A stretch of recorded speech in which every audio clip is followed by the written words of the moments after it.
Hello, hello. How is it going for you? I hope that you're having an amazing day. Thank you for checking out what's going on with 2024 Empties. We got a lot going on, and in the whole fun spirit of things, I thought, why not show you my empties and also show you another facet of me. I was doing some hair math in terms of like putting on my makeup and doing the whole thing, and I was like, I need to wash my hair. I've got a busy day ahead of me, but I want to get the video filmed, and so I wanted to show you kind of another side of no makeup and sporting one of my favorite ball caps. I love the loopy hats. If you have not seen them before, they have like a magnetic back on them where you can put your ponytail through and close them up. They're awesome. I did purchase this hat myself, but again, it's one of my go-tos, and then you can see, like I said, another facet of me on the days that I just, go around without my makeup on, because I like those days too of just letting my skin kind of breathe. And then we can talk about all the products that I made it through back in 2024. So let's narrow it down to categories in terms of things that I finished, because I do have my staple go-to products. In fact, let's go through the first one.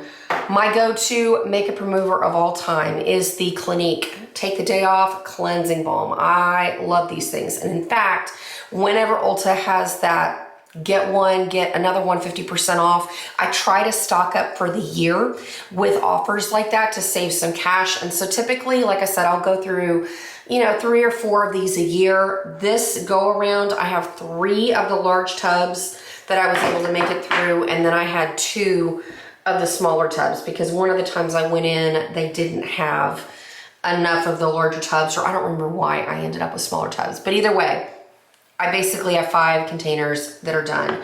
I love to keep one of these in my shower, because every time I go in the shower, this is how I wash my face. And then I actually cleanse my skin with the Olay I'll have to look up the box, but they're like the cleansing pads. Let me get you one of those.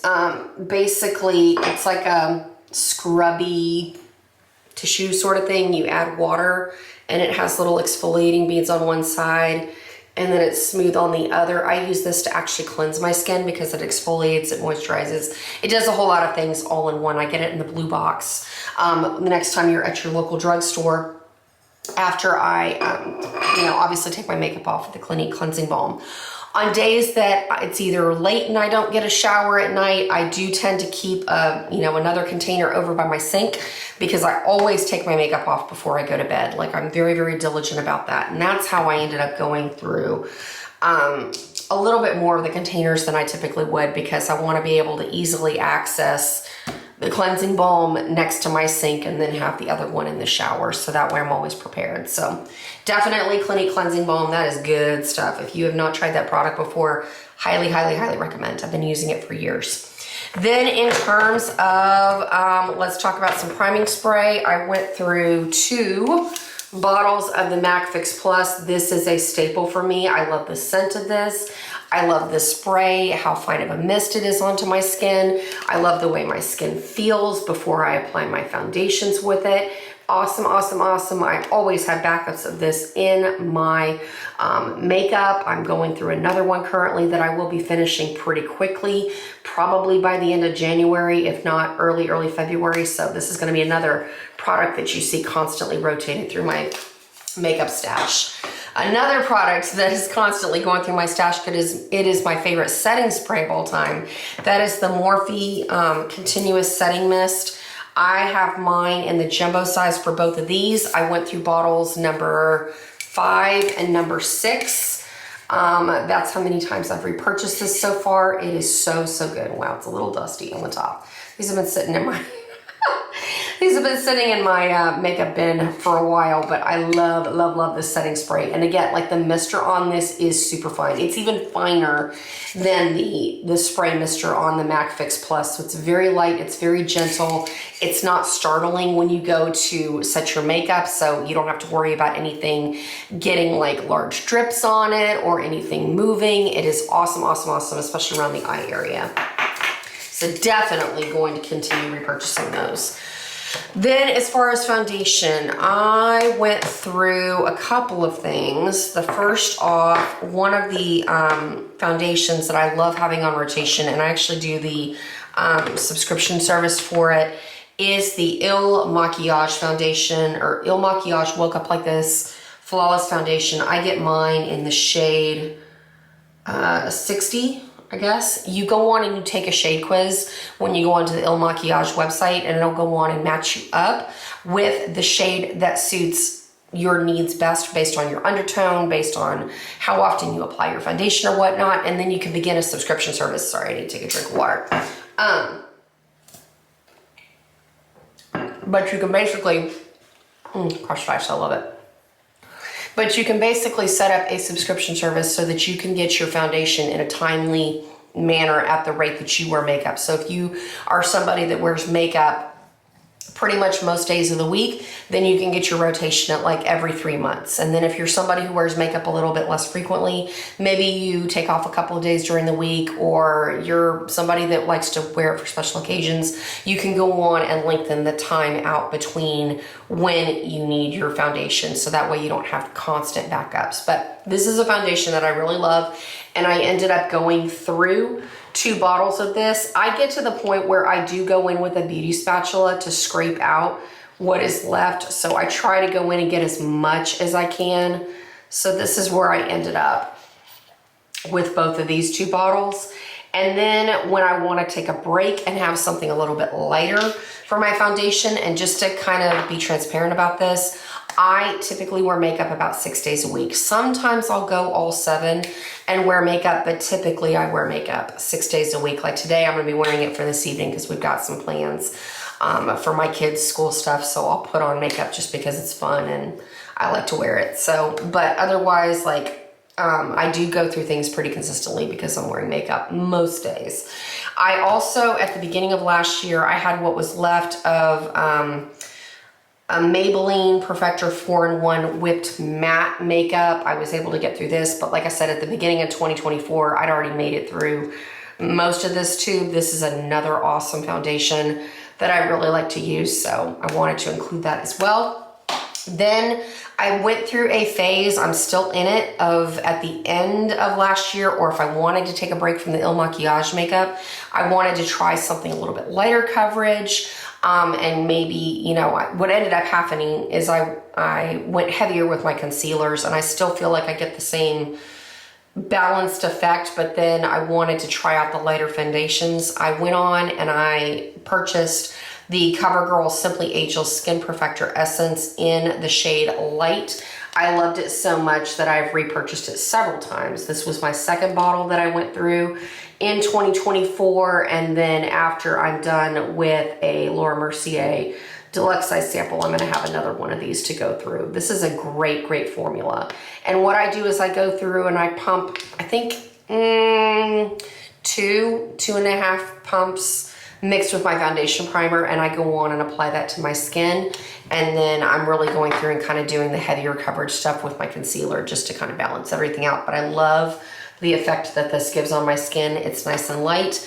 It does not oxidize. And then I go through with a powder that has a little bit more of a colorful tint to it. In fact, on that note, when I wear the Il Makiage foundation, I like to wear powders that don't have any color to them.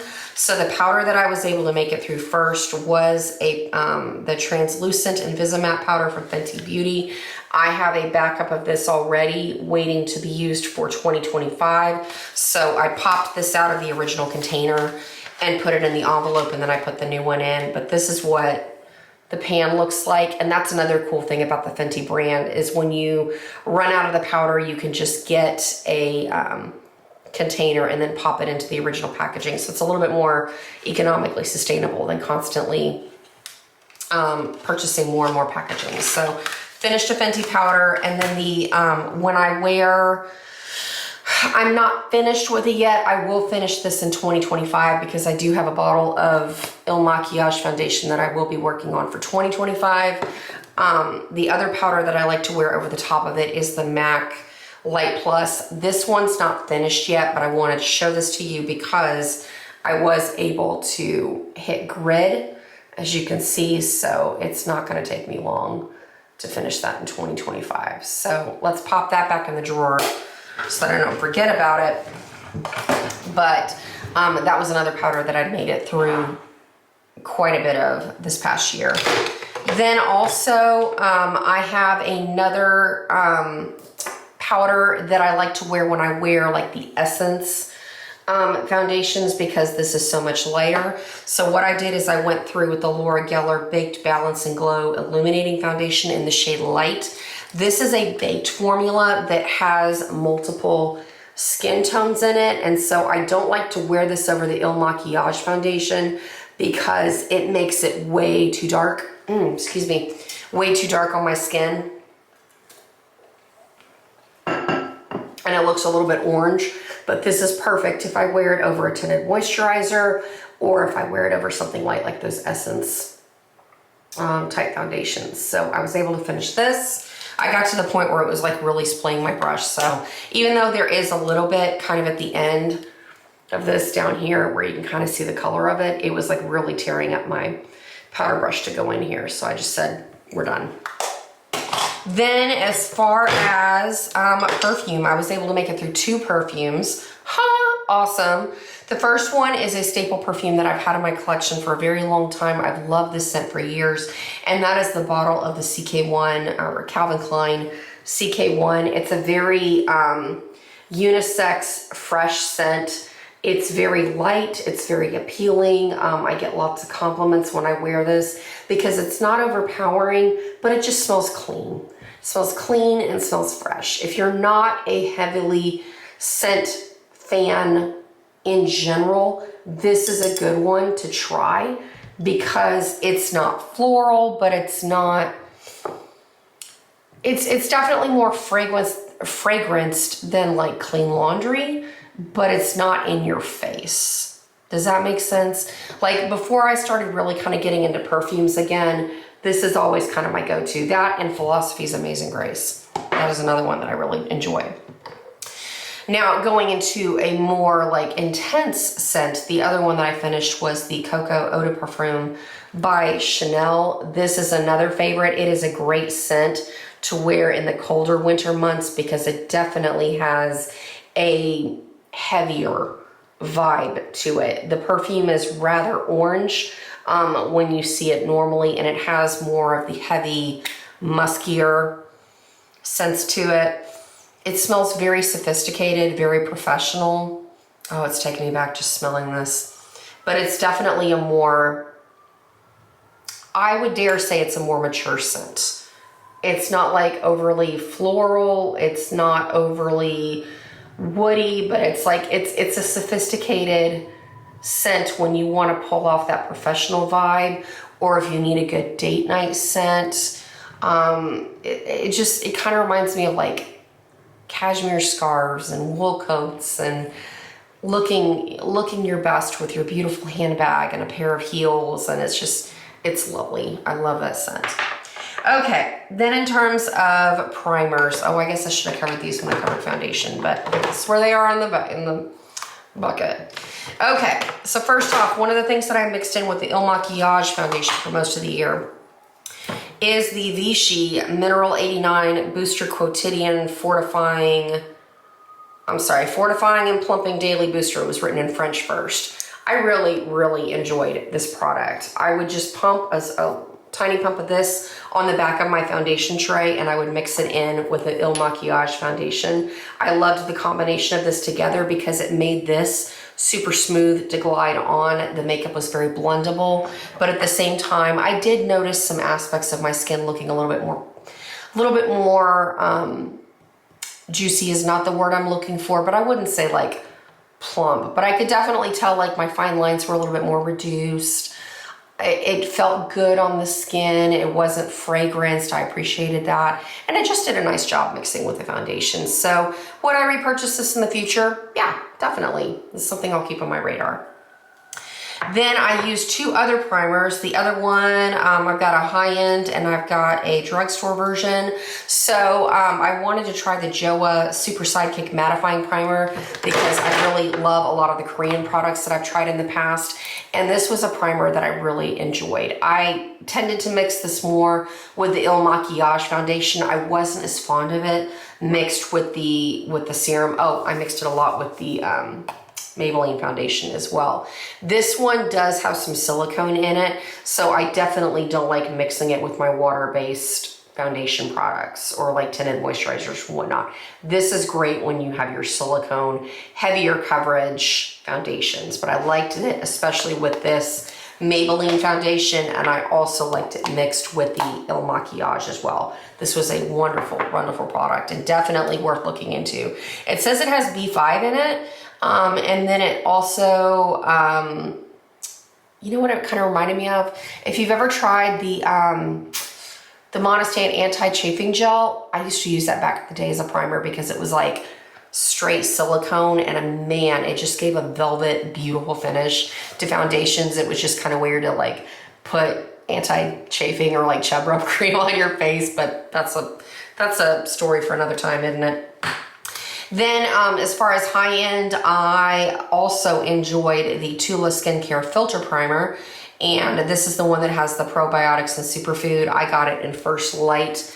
I really enjoyed this primer as well. And this is one that I enjoyed mixing with the Essence foundation. I did mix it with the Il Makiage and the Maybelline foundations as well. But because it is a lighter coverage of primer, this was great with those essences. So kind of pay attention to your ingredients with your primers and your foundations, because it does make a difference how they lay on your skin. Then in terms of concealer, if you watch my makeup basket that I just posted, you'll see that I went through talking about a lot of concealers, because I've been doing a constant cocktail of concealers. So last year I was super into starting the color correcting process because my dark circles, definitely as I'm getting older, I'm noticing that they're a little bit more intense. Today they're not too bad because you can see that I don't have makeup on. They're not too terribly bad, but again, I do have a hat covering it up what's going on my face. But in any case, I went through some peach correctors and I went through some yellow correctors. So in terms of peach correctors, I used up, this was the Chanel version of the peach corrector. You can see I got all the way through where you started seeing insides of the container. This was a nice formula, but if you don't want to go and spend Chanel prices, another great alternative is by e.l.f.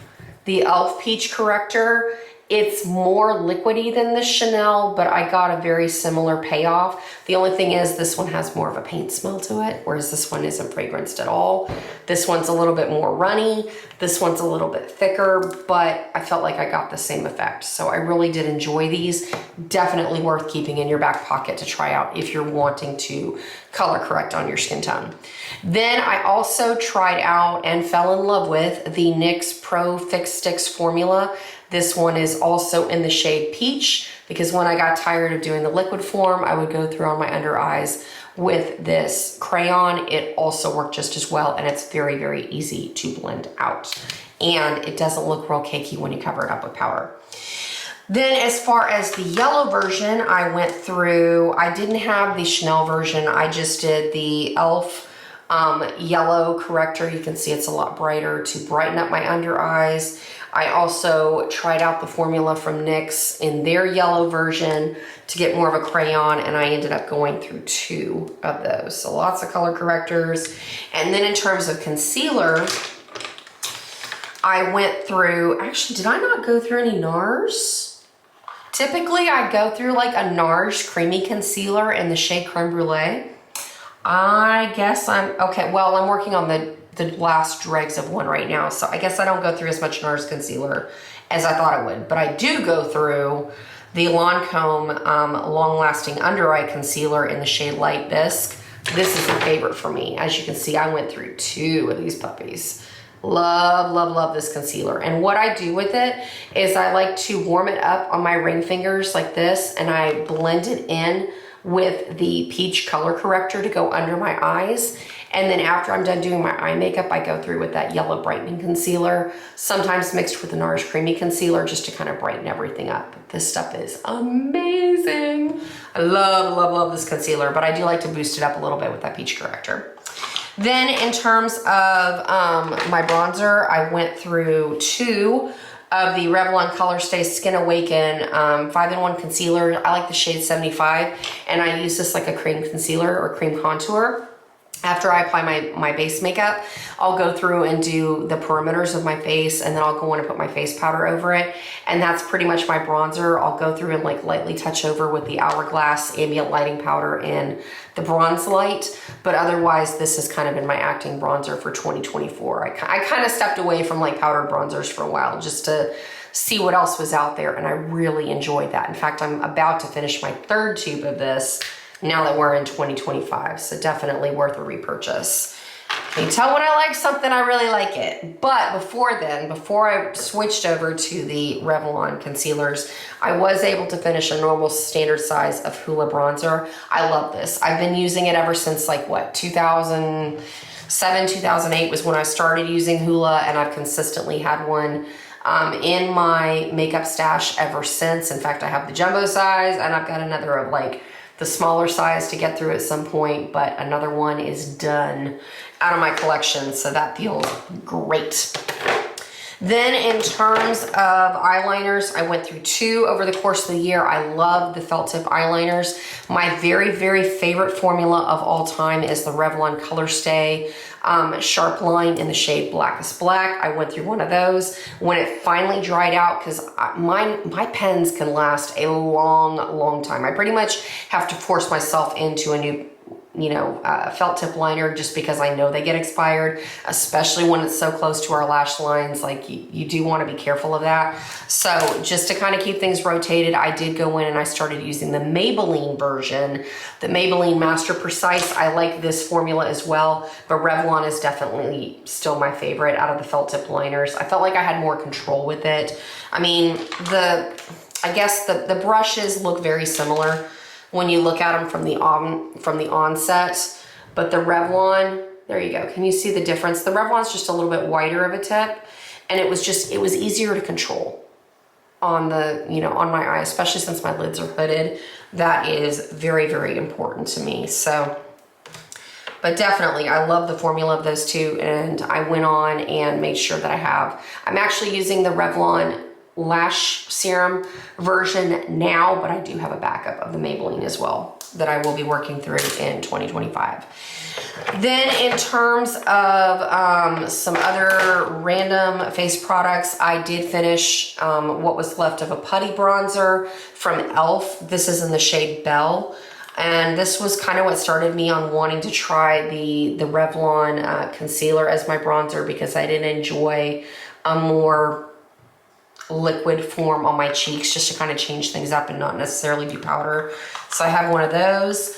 I was also able to finish up another MAC paint pot in soft ochre. This is a go-to for me that I use every single year in terms of my eyeshadow base. So another one par for the course. I'm currently working on one now. So they usually take me about a year to get through. And then we'll see how long it takes me to get through some of the colorful shades, because I am interested to see how long that'll take. In terms of mascara, I went through 3. I typically rotate my mascara about every 3 months when the formula starts drying out, especially with this one. This lasts me about 3 months per tube, and I fell in love with the Maybelline False Lashes Surreal Mascara. I have it in Blackest Black, so this is the purple tube. I went through 2 of these, and then when they came out with the Meta Black, I fell in love with that. In fact, that's what I'm currently working on now. So definitely this mascara, Chef's Kiss, love it. Definitely my favorite of any of the mascaras I've tried for the long run at the moment. That is my holy grail. So, and then as far as everything else, I went through a container of soft brown from MAC. So that is super exciting.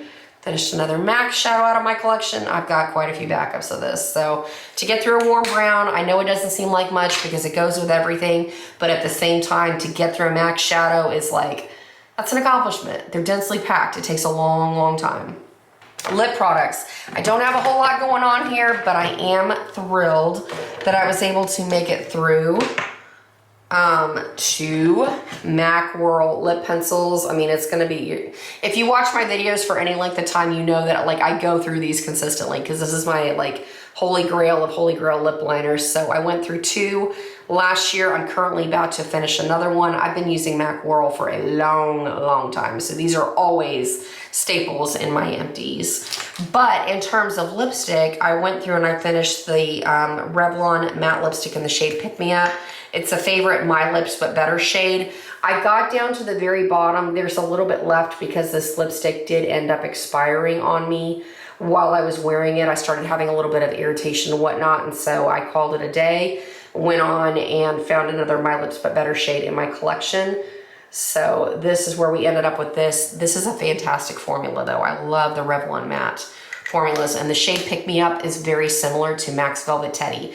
If you're wanting a dupe to buy the drugstore version versus buying the MAC. But MAC Teddy and Pick Me Up are hand in hand, about the same shade, which also I'm kind of wondering, maybe I need to do a comparison. I don't have another tube of Pick Me Up on hand at the moment, but Charlotte Tilbury's Pillow Talk is also very similar between MAC Velvet Teddy. It's a little bit deeper, but it's similar to this Pick Me Up shade as well. So if you're wanting, maybe we need to do a video on My Lips But Better shades, like kind of the battle of which formula and whatnot. And if you're wanting a matte lipstick that's a good everyday go-to, and I'll be thinking on that for you. Then also I made it, finally made it through gloss. I don't have the best of relationships with glosses. I'm really trying. I'm really trying to learn how to wear them, because I know, especially as we get older, they are so flattering on our makeup looks to have like a fuller, juicier lip versus wearing a matte lipstick that can tend to age you. And so I'm really trying. I fell in love with the Lawless formula. As you can see, can you tell I like wiped this down with rubbing alcohol, like as I was sanitizing my makeup, it like rubbed all the aluminum off. But this shade is Cali Sunset. Really beautiful color. It's a perfect My Lips But Better shade. And what I would do with this is I would take the Whirl lip pencil and go on and line my lips like normal. And then I fill in the corners just to give me a little bit more dimension. Then I would go through with the Revlon Pick Me Up shade, go on and cover my entire lip. And then I would pop this Cali Sunset shade in the center of my lips. Beautiful. I loved it. It gave me a very full pout to my lips. It went on and gave me a little bit of youthfulness to my overall look, where I could still pull off a nude lip and it would look super pretty. I did it with lots of smoky eyes and whatnot. And now I get to use up a lip gloss as well. All right, and then lastly, I went through and I finished, I wanted to keep this in there because I kind of wanted to remind myself, but I went through and I finished the Salt & Stone Bergamot and Hinoki deodorant. This is one of the more natural deodorants. At first I saw this on Instagram and I thought, oh, I want to try it because it got great reviews. I purchased it through Amazon just to kind of try. I love the scent of this. As you can see, I got down to the very bottom. It's a very like fresh, clean laundry kind of vibe. I liked it, but at the same time, I felt like it didn't hold up as well as I wanted it to, like through my workout sessions and whatnot, because definitely my workout clothes would still come out smelling pretty strong, and I'm not hugely fond of that.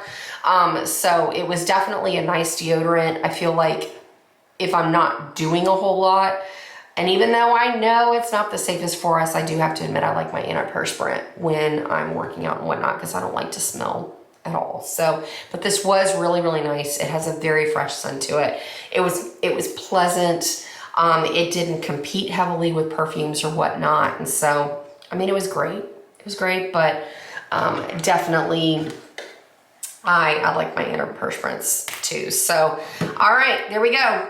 Now I can finally call this good and start my empties going for 2025, but I just wanted to give you a heads up. And also I think that's gonna be a good way for this year to kind of see how long it takes me to pan things. In fact, instead of doing traditional project pan updates, I'm gonna be filming makeup baskets every single month. In fact, I just filmed my January makeup basket if you wanna check that out to see how I'm panning my Sydney Grace Cosmetics with Mel Thompson Tiny Marvels palette.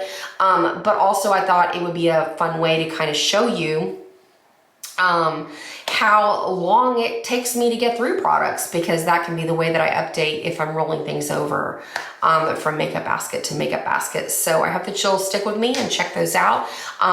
You know, I've got Pan That Palette updates coming and some get ready with me. So I hope that you're having just as much fun with your makeup as I am, and that you're going to be making some progress if you are wanting to clear out some of your backup stash. I know that has been my goal for the longest time, and I really feel motivated to do it and have your accountability to keep me on track for 2025. So that literally wraps it up for right now. Stay tuned. I do have some more content coming your way. And until next time, take care, make the day awesome, and I'll see you next time.